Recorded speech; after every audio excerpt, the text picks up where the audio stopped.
اسی طرح ایک مرتبہ حضور علیہ السلام تشریف فرما تھے تو ایک شخص آپ علیہ السلام کے پاس دوڑتا ہوا آیا اور عرض کی یا رسول اللہ صلی اللہ تعالی علیہ وسلم میرا اونٹ پاگل ہو چکا ہے، میرا اونٹ دیوانہ ہو چکا ہے اور لوگوں کو مار رہا ہے، میں نے بڑی مشکل کے ساتھ اس کو ایک باغ کے اندر باندھ کر رکھا ہوا ہے۔ حضور علیہ السلام نے جب یہ سارا ماجرا سماعت فرمایا تو آپ علیہ السلام نے فرمایا کہ یہ شخص میرے ساتھ چلو اس اونٹ کے پاس۔ تو جب حضور علیہ السلام اس باغ کے قریب پہنچے تو صحابہ کرام نے عرض کی یا رسول اللہ صلی اللہ تعالی علیہ وسلم فداک ابی و امی، یا رسول اللہ صلی اللہ تعالی علیہ وسلم ہمارے والدین آپ پر قربان، یا رسول اللہ میرے والدین آپ پر قربان، یا رسول اللہ آپ باغ کے اندر جا رہے ہیں مگر ہمیں اس چیز کا ڈر ہے، ہمیں اس چیز کا خوف ہے کہ یہ اونٹ دیوانہ ہے اور کہیں آپ کو نقصان نہ پہنچا دے۔ تو حضور علیہ السلام نے فرمایا کیا میرے ستاروں کی مانند صحابہ، پریشان ہونے کی کوئی بات نہیں، گھبرانے کی کوئی بات نہیں، آپ میرے ساتھ باغ کے اندر چلیے۔ تو جب حضور علیہ السلام نے اپنا قدم مبارک باغ کے اندر رکھا اور اونٹ کی نظر آپ علیہ السلام پر پڑی تو اونٹ نے اپنا سر سجدے میں رکھ دیا اور پھر حضور علیہ السلام نے اس اونٹ کے سر کے اوپر ہاتھ پھیرا اور فرمایا کہ نکیل لے آؤ، اور اس اونٹ کو بآسانی نکیل ڈالی اور باندھ دیا۔ اور پھر جب یہ ماجرا حضرت ابوبکر صدیق نے سنا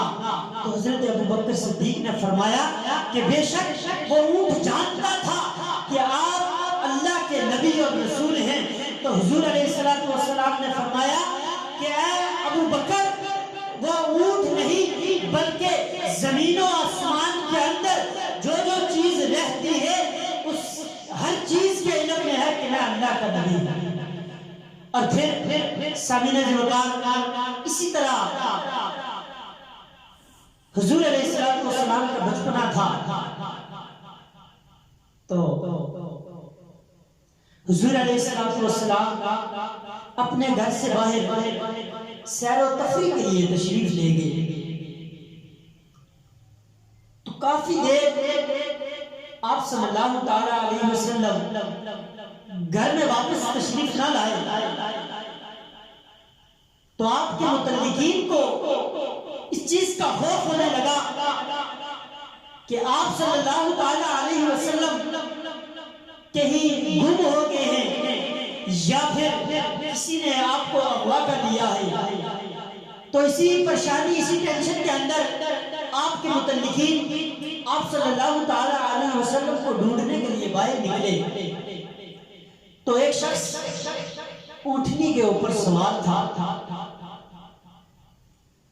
سوار ہو کر آپ صلی اللہ تعالی علیہ وسلم کو تلاش کر رہا تھا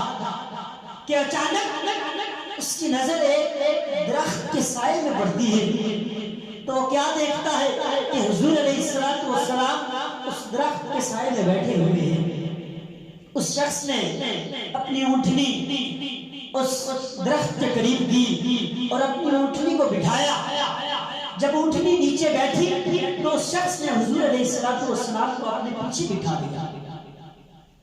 قربان جائیے میرے نبی کی شان پر کہ جب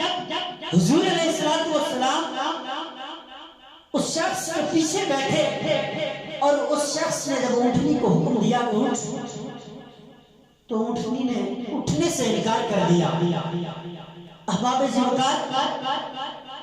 بڑی توجہ طلب بات ہے کہ اس اونٹنی نے اٹھنے سے انکار کر دیا تو اس اونٹنی کا مالک بڑا پریشان کہ ابھی میں نے اس کو بٹھایا ہے اور جب میں نے پیچھے حضور علیہ السلام کو بٹھایا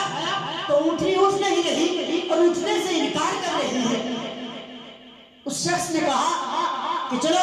حضور علیہ السلام کو آگے بٹھا کر دیکھتے ہیں۔ تو جب اس شخص نے حضور علیہ السلام کو آگے بٹھایا تو وہ اٹھنی اٹھ کھڑی ہوئی